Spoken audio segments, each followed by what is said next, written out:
Hello dear, कैसे हैं आप लोग। आज की क्लास में हम लोग पढ़ने वाले हैं इंटरेस्ट, मतलब कि सीआई और एसआई पढ़ेंगे। ठीक, पिछले क्लास में हम लोगों ने पढ़ा था परसेंटेज पढ़ लिए थे। इस वजह से मैंने सोचा कि आप लोग को सीआई और एसआई बता देते हैं, क्योंकि इस वाले चैप्टर से भी सवाल कम से कम आपके 3 से 4 सवाल पकड़ा जाते हैं आपके ग्रुप डी के एग्ज़ाम में, चाहे आप एसएससी एमटीएस का एग्ज़ाम दें।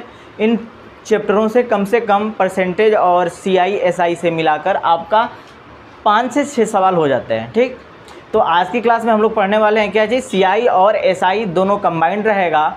आप लोग उसको अच्छे से पढ़िएगा और ध्यान से देखिएगा, ये क्लास बहुत ही इंटरेस्टिंग होने वाली है। और आप लोग का एग्ज़ाम में जब बैठेंगे ना तो लगेगा कि हाँ, हमने सवाल पढ़ा था और इस टाइप के सारे सवाल हमने बनाया था जो एग्ज़ाम में आने वाले हैं।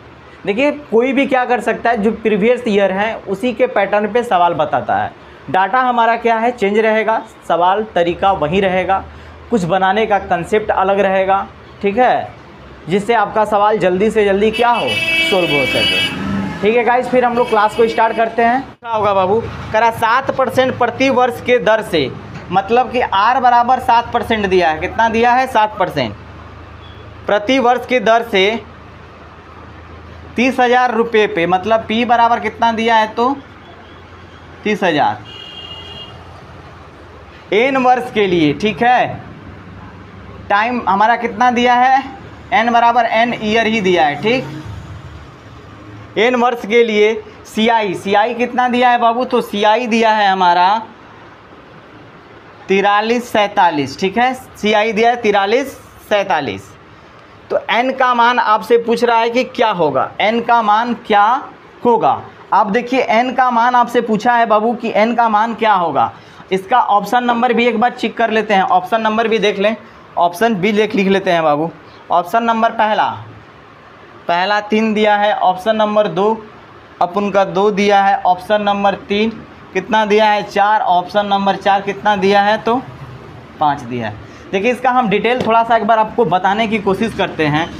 आप बताओ A बराबर क्या होता है, तो आप बोलते हो बाबू कि P प्लस CI। भाई, मिश्रधन बराबर क्या होता है, P प्लस CI, यही ना होता है।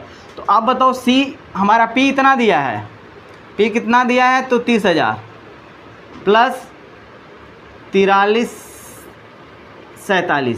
अब इसको अगर हम जोड़ेंगे बाबू तो देखिए कितना होगा, ये 3 4 3 4 7, ये आपका A आ गया। ठीक, आप बताओ कि फार्मूला आप क्या जानते हो, तो आप A बराबर क्या लिखते हो, P into 1 plus R/100 to the power N। आप इसी फार्मूला का यूज करते हो। तो A का मान तो इतना दे दिया है, A बराबर कितना। अब इसको बताओ, हम इतना लिख सकते हैं क्या, A बाई P बराबर 1 प्लस R/100। R हमारा कितना दिया है 7%, इसका फ्रैक्शन वैल्यू कितना होगा 7/100। जब 1 जोड़ देंगे, 1 प्लस 7/100 जोड़ेंगे तो 107, ये कितना हो जाएगा तो 107/100 टू दी पावर N हो जाएगा। ठीक, A का मान हमें दिया गया है, ध्यान से देखें तो A बराबर कितना दिया गया है बाबू, A बराबर हमारा आया है जो 34,347 यही आया है। और P का मान कितना दिया है तो 3,000 दिया है। कितना दिया है तो 30,000, क्या 10,000। ठीक, बराबर 107 बटा में कितना होगा तो 100 पावर N। ये 3 से कटेगा, कितने बार में जाएगा तो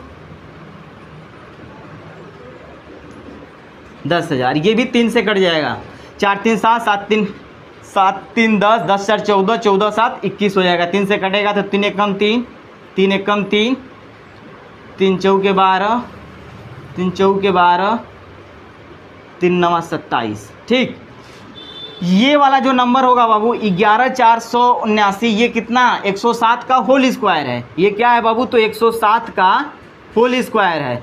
अब ये नंबर क्या होगा तो 107 का, और ये हमारा 100 का क्या हो जाएगा होल स्क्वायर बराबर 107 बटा में 100 का होल स्क्वायर हो जाएगा बाबू। अब देखो, दोनों, ये पावर N था, सॉरी पावर N है। आप बताओ, दोनों तरफ हमारा क्या था, बेस सेम है तो पावर भी इक्वल हो जाएगा, N बराबर 2 हो जाएगा। तो ऑप्शन नंबर 2 आपका क्या हो जाएगा, सही आंसर हो जाएगा। अब इसे नोट कर लीजिए, ऑप्शन नंबर 2 आपका क्या होगा, सही आंसर होगा। अब इसका देखिए एक शॉर्ट तरीका भी मैं चाहूँ तो आपको बता दूँ। अगर आपसे मैं कहूँ, अब इसको उतार लीजिए पहले, ठीक। चलिए आप देखिए, इसका मैं शॉर्ट नियम ऑप्शन के थ्रू मैं आपको जज कराना चाह रहा हूँ। देख लीजिए, आप SI निकालिए। पहले इसमें सबसे छोटा जो नंबर है ना n, उसी के अनुसार लेते हैं। n बराबर पहले हम 2 ले लेते हैं, ठीक है। 2 का देखते हैं बाबू, तो PRT ये कितना 7 था, 7 बटा PRT बाई 100 यही होगा। चलिए, जब मैंने फ्रैक्शन में तोड़ दिया है तो फ्रैक्शन में तोड़ देने पे कोई मतलब 7 बटा 100 ही होगा, ठीक है। तो PRT सिर्फ होगा। तो P का मान हमारा कितना था, P बराबर 3000 दिया, 30,000 R बराबर 7 बटा कितना दिया है 100 इंटू, और N बराबर हम क्या माने हैं 2 वाले को ले रहे हैं। जब N को 2 ले रहे हैं बाबू, ये 2 0 से 2 0 ख़त्म हो जाएगा। 3 दूना के 6, 7 6 का 42 का। अब बताओ, हमारा जब SI 4200 आ रहा है तो CI हमारा जो होगा बाबू, वो CI हमारा क्या होगा, CI तो दिया है इतना, इससे मतलब कि हमारा CI क्या होगा, इससे 4200 से तो ज़्यादा होगा। तो देखिए 4200 से ज़्यादा है। अच्छा, जब 2 वर्ष लिए हैं तब, अगर सोचो जब हम 3 वर्ष लेते हैं तो क्या होगा। 3 वर्ष के लिए एक बार चेक कर दे, 2 3 4 इंटू 7 बटा 100 इंटू 3। आप देखो 3 3 के 9, 9 7 63, मतलब कि 6300 समथिंग से आ रहा है। तो जब भी हमारा CI होगा तो इससे क्या होगा, इससे तो ग्रेटर देन होगा ना CI, इससे तो ग्रेटर देन CI होगा क्योंकि हमारा SI है। लेकिन CI तो हमारा दिया है 4347, इसका मतलब कि समय हमारा क्या होगा, 2 से छोटा हो ही नहीं सकता है, क्योंकि 3 ले रहे हैं तो ज़्यादा हो जा रहा है, तो इसका मतलब 2 से छोटा नहीं होगा। तो ऑप्शन नंबर 2 भी हमारा क्या हो जाएगा, ठीक है गाइस। आज की क्लास यहीं तक रखते हैं। अगर वीडियो आपको वाकई में अच्छा लगता है तो प्लीज़ इसे लाइक शेयर सब्सक्राइब करें, और आप लोग इंतजाम से जितने भी सवाल चैप्टर बताया जा रहा है प्रैक्टिस सेट में, वो सब आप करके जाएं। एग्ज़ाम में आपका इससे बाहर एक भी सवाल नहीं होगा, और पूरे के पूरे सवाल आप क्या करेंगे, ग्रुप डी रेलवे में बैठे चाहे SCS MTS में बैठे, सभी के सभी सवाल आपके सोल्व हो जाएंगे। ठीक है guys, thank you, bye bye, take care.